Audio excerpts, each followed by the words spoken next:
अस्सलाम वालेकुम नाज़रीन, वॉइस टीवी उर्दू पर शाम 8 बजे का उर्दू खबरनामा लेकर मैं रिजवान सुल्तान आपकी खिदमत में हाजिर। उर्दू खबरनामा आप तक पहुँचाने में हमारे साथ ताउन कर रहे हैं TCI मैक्समेंट। और अब खबरें तफसील के साथ। जम्मू कश्मीर असम्बली में आज कठवा हलाकतों और गुलमर्ग मामले पर शदीद हंगामा देखने को मिला। वक्फे सवालात के दौरान अगरचे NC, कांग्रेस और दीगर अरकान ने नशस्तों से उठकर इन मामलों पर बहस करने की मांग की, ताहम स्पीकर ने कहा कि बिलावर का मामला असम्बली के इख्तियार में नहीं और गुलमर्ग में वज़ीर आला उमरुद्दुल्लाह ने इंक्वायरी के अहकाम दे दिए हैं। वक्फे सवालात के बाद वज़ीर आला ने बात करते हुए कहा कि एक प्राइवेट पार्टी के तहत 4 रोज़ के लिए इस इवेंट के साथ हुकूमत का कोई ताल्लुक नहीं और न ही हुकूमत इस इवेंट के साथ कोई ताल्लुक है। वज़ीर उमरुद्दुल्लाह ने कहा कि हुकूमत की तरफ से कोई इजाज़त नहीं मांगी गई थी वहीं और न ही इस इवेंट में सरकारी अफसरान ने शिरकत की। उमरुद्दुल्लाह ने कहा कि जिन्होंने इस इवेंट को मुनक़्क़िद कराया उन्होंने यहाँ के लोगों के जज्बात को ठेस पहुँचाई है। में कई सारे ऑनरेबल मेंबर्स ने नाराजगी और खदशात का जाहिर किया। ये सही है कि हमने इस मामले में इंक्वायरी ऑर्डर की है, लेकिन इंक्वायरी की कुछ प्रिलिमिनरी फैक्ट्स जो है हमारे सामने आए हैं। एक प्राइवेट पार्टी के तहत गुलमर्ग में एक 4 रोज का एक इवेंट ऑर्गेनाइज करने की बात हुई थी। उस 4 रोजा इवेंट में 7 तारीख को एक फैशन शो का ऑर्गेनाइजेशन किया गया था। उस फैशन शो में कुछ ऐसी बातें सामने आई, कुछ ऐसा वहां पे उसमें हिस्सा लिया गया जिससे कि लोगों के जज्बात को ठेस पहुंची और अपने आप में लोग गलत नहीं हैं। जाहिर सी बात है कि जिन लोगों ने उस फैशन शो को ऑर्गेनाइज किया था उन्होंने अपने अकल का इस्तेमाल नहीं किया। उन्होंने लोगों के जज्बात के बारे में नहीं सोचा। उन्होंने इस बारे में नहीं सोचा कि वो कहाँ पे कर रहे हैं और किस वक्त में कर रहे हैं। कुछ लोगों ने ये कहा कि रमजान के पाक महीने में ये नहीं होना चाहिए था। मैं तो ये मान के चलता हूँ कि जो मैंने देखा वहां पर वो तो रमजान छोड़िए साल के किसी भी दिन वो नहीं होना चाहिए।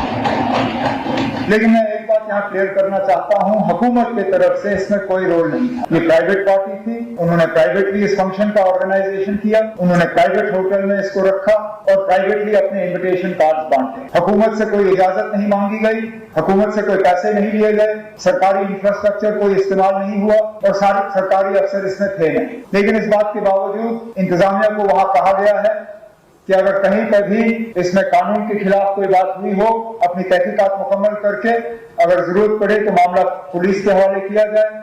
पुलिस के उसके बाद अपनी तहकीकात करेगी। लेकिन मैं यहाँ क्लियर करना चाहता हूँ कि इस फंक्शन में हुकूमत का कोई रोल नहीं था। अगर हमसे इसके लिए इजाजत मांगी गई होती हम इजाजत नहीं देते, लेकिन क्योंकि प्राइवेट फंक्शन था प्राइवेट होटल में रखा गया। उधर असेंबली में अपोजिशन लीडर सुनील शर्मा ने उमरुद्दुल्लाह की तरफ से गुलमर्ग फैशन शो पर दिए गए बयान पर रद्द-ए-अमल देते हुए कहा कि उमरुद्दुल्लाह झूठ बोलते हैं। सुनील शर्मा ने कहा कि उमरुद्दुल्लाह के रिश्तेदारों के होटल में इतनी बड़ी तकरीब हो रही थी तो उन्हें कैसे पता नहीं होगा।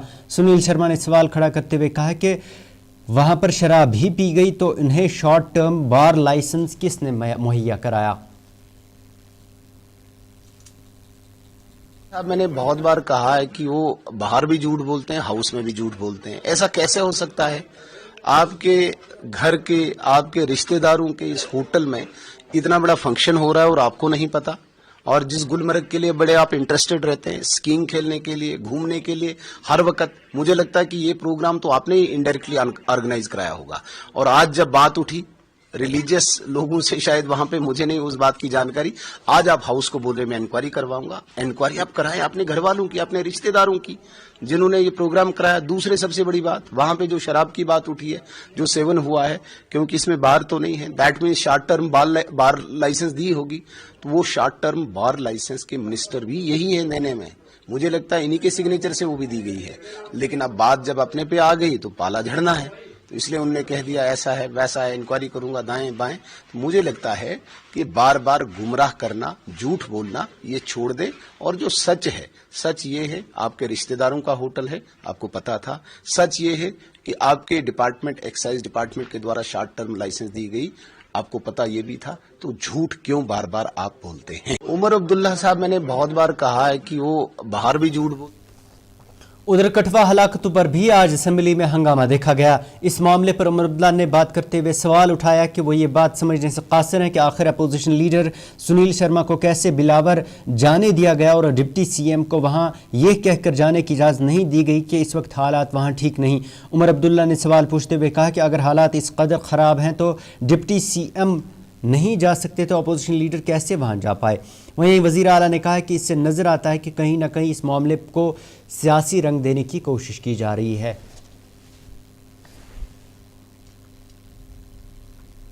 शायद एलओटी साहब भी मौके पर गए थे, लेकिन कहीं ना कहीं इसको एक सियासी रंग देने की कोशिश जरूर की जा रही है। क्योंकि मैं इस बात से हैरान हूं कि कल सुबह मेरी डिप्टी सीएम साहब से बात हुई, तो अपने प्रोग्राम के बारे में उन्होंने बताया, लेकिन कल सुबह इनके घर के बाहर जो है थोड़ी फौज जो है ज्यादा तैनात हुई और डिप्टी सीएम साहब को कहा गया था कि आपका वहां जाना मौजूद नहीं होगा। डिप्टी सीएम साहब ने मुझसे फोन पे बात की और मुझसे कहा कि मैं क्या करूं। मैंने कहा ना, हम गैर जिम्मेदार लोग नहीं हैं। अगर एडमिनिस्ट्रेशन की तरफ से ये खदशात हैं कि आपके या मेरे या हम में से किसी के वहां जाने से हालात खराब होंगे, तो बेहतर है ना जाना।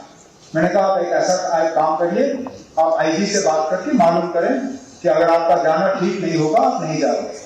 आईजी साहब यूनियन होम सेक्रेटरी की यहाँ पर विजिट चल रही है, उस सिलसिले में बिजी थे कि उन्होंने एसएसपी कठुआ से बात की। एसएसपी कठुआ ने इन्हें कहा जनाब फिलहाल हालात थोड़े नाजुक हैं, आप एक काम करें 2-3 दिन रुकें और उसके बाद आए। लेकिन अब ये बात मेरी समझ से बाहर है कि अगर हालात इस हद तक खराब है कि डिप्टी सीएम साहब वहां नहीं जा सकते, तो मुझे बताइए ना एलओटी साहब कैसे गए?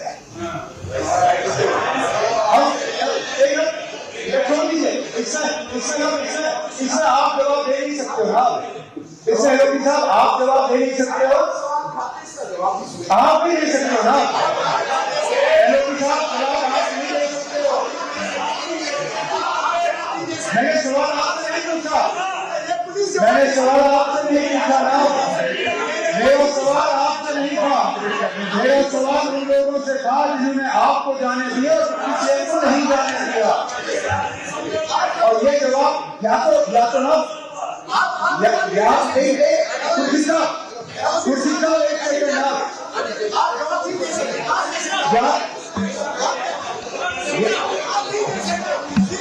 या अगर मेरी जानकारी सही है। उधर कठवा में हुई 3 हलाकतों के बाद अब गुजर बकरवाल तबके से ताल्लुक़ रखने वाले 2 नौजवान कठवा से लापता हो गए हैं, जिनकी तलाश के लिए सिक्योरिटी फोर्सेस की तरफ से सर्च ऑपरेशन शुरू किया गया है। दोनों लापता नौजवानों की शिनाख्त मोहम्मद दीन और रहमान अली के तौर पर हुई है। इस सिलसिले में केस दर्ज करके दोनों लापता नौजवानों की तलाश शुरू कर दी गई है। दूसरी तरफ से काजी गुंड में 13 फरवरी को लापता होने वाले 3 गुजर बकरवाल नौजवान का भी कोई सुराग अभी तक नहीं मिल पाया है। तीनों नौजवान चांदिया पाजन इलाके में शादी की तकरीब में शिरकत करने के लिए गए थे और तब से उनका कोई सुराग नहीं मिल पाया है। तीनों की शिनाख्त रियाज अहमद, शौकत अहमद और मुख्तार अहमद के तौर पर हुई है।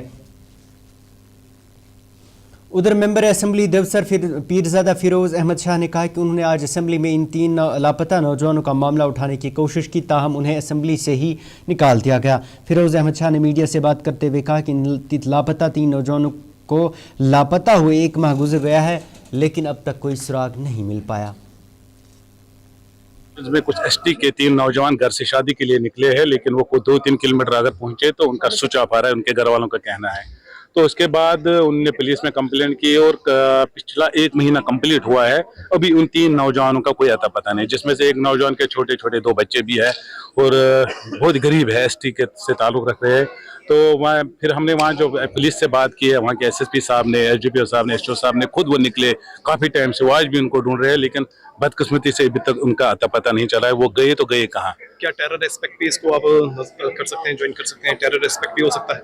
वो हमें पता नहीं है। वो मैं इतना कहना चाहता हूँ कि वहाँ के 3 नौजवान लड़के जो है वो अभी तक मिसिंग है, कहाँ गए कुछ पता नहीं है। वही मैं यहाँ से असेंबली में सवाल उठाना चाहता है, लेकिन ने मुझे बाहर निकाला। वहाँ जो मैंने पुलिस से ये बात की है, वहाँ पे एसओ साहब से भी बात की मैं, लेकिन वो कह रहे हैं कि हम भी ढूंढ रहे हैं, हम खुद परेशान हैं, क्योंकि बिल्कुल उनका कहीं पे अता पता कुछ भी नजर नहीं आ रहा है, क्योंकि उनने उनके रिश्तेदारों से बात की, वहाँ से बात की।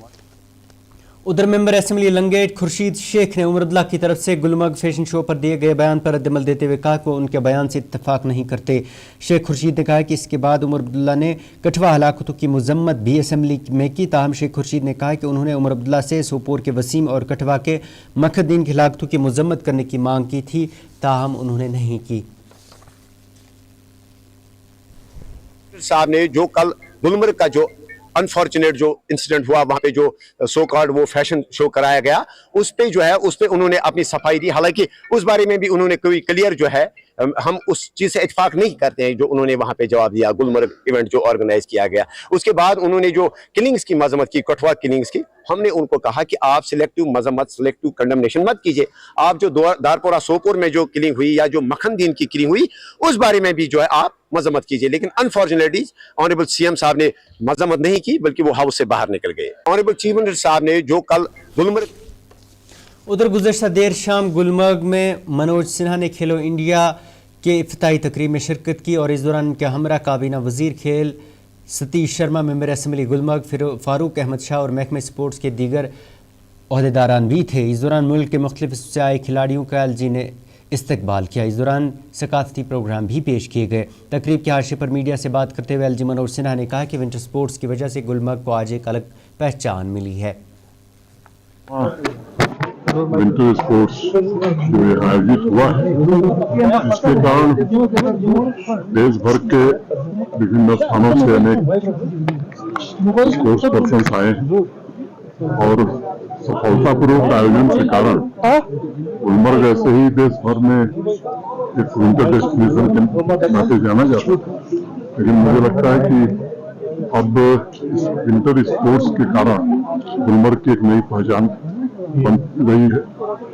मैं स्पोर्ट्स डिपार्टमेंट, स्पोर्ट्स काउंसिल और भारत सरकार की स्पोर्ट्स मिनिस्ट्री के प्रति आभार व्यक्त करना चाहूँगा कि बहुत ही एक सुंदर और भव्य आयोजन पिछले 5 वर्षों से यहाँ हो रहा है। खेल की सुविधाएं भी बढ़ी हैं। इस बार लग रहा था कि शायद उतनी पर्याप्त नहीं, लेकिन मुझे लगता है कि ईश्वर की कृपा थी, समय से बर्फबारी हुई, देर आए दुरुस्त है, अच्छा आयोजन हुआ। श्रीनगर के लाल चौक में आज PHE और दीगर महकमों के आर्जी मुलाजमीन की तरफ से अपनी मांगों को लेकर पुरजोर एहतजाजी मुजाहरा किया गया। मुजाहिरीन ने इस दौरान अगरचे वज़ीर आला की रिहाइशगाह की तरफ जाने की कोशिश की, ताहम पुलिस ने इसे नाकाम बनाते हुए दर्जनों मुजाहिरीन को हिरासत में लिया।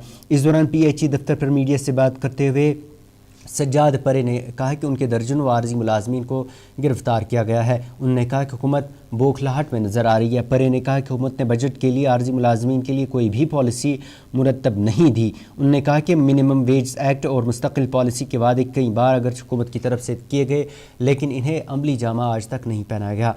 उन्होंने कहा कि अगर हुकूमत की तरफ से कोई मस्बत जवाब नहीं मिला तो ईद के बाद वो फिर से एहतजाज पर जाएंगे।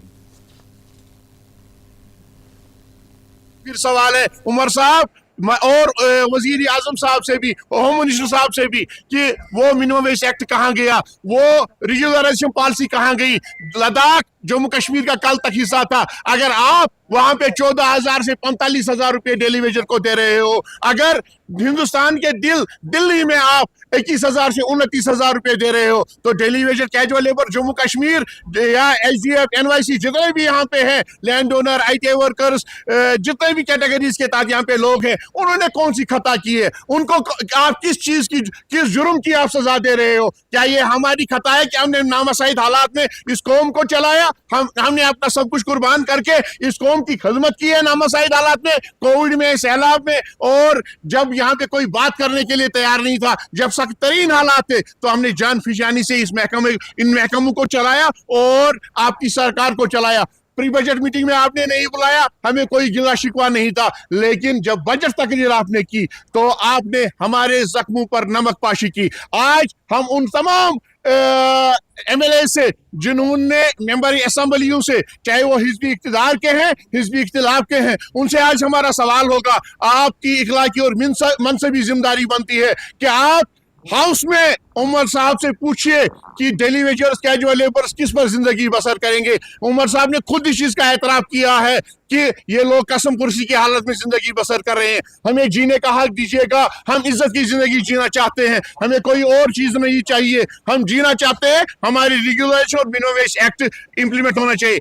अगर सरकार ने ऐसा नहीं किया, आने जो बजट तकरीर इस वक्त वजीर आला साहब को बहैसियत फाइनेंस मिनिस्टर लास्ट पे रिप्लाई करना है, अगर उसमें हमारा कुछ नहीं होगा तो आने वाली जुमेरात को सेक्रेटरीट के सामने एहतजाज बुलंद होगा और कोई भी उसमें कुछ भी होगा तो उसकी जिम्मेदारी यहाँ के सरकार पर आए।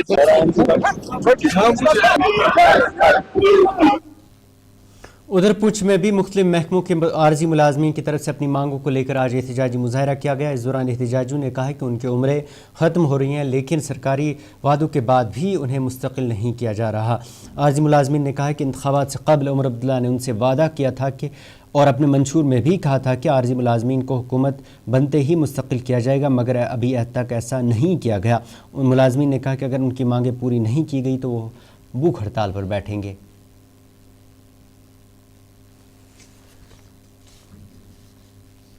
कि हमें जम्मू कश्मीर में जो है इस वक्त पूरे जम्मू कश्मीर में जो है हाय हाय मची है और शोक हो रहा है, मातम बन रहा है, क्योंकि इन्होंने हर बार वायदे किए।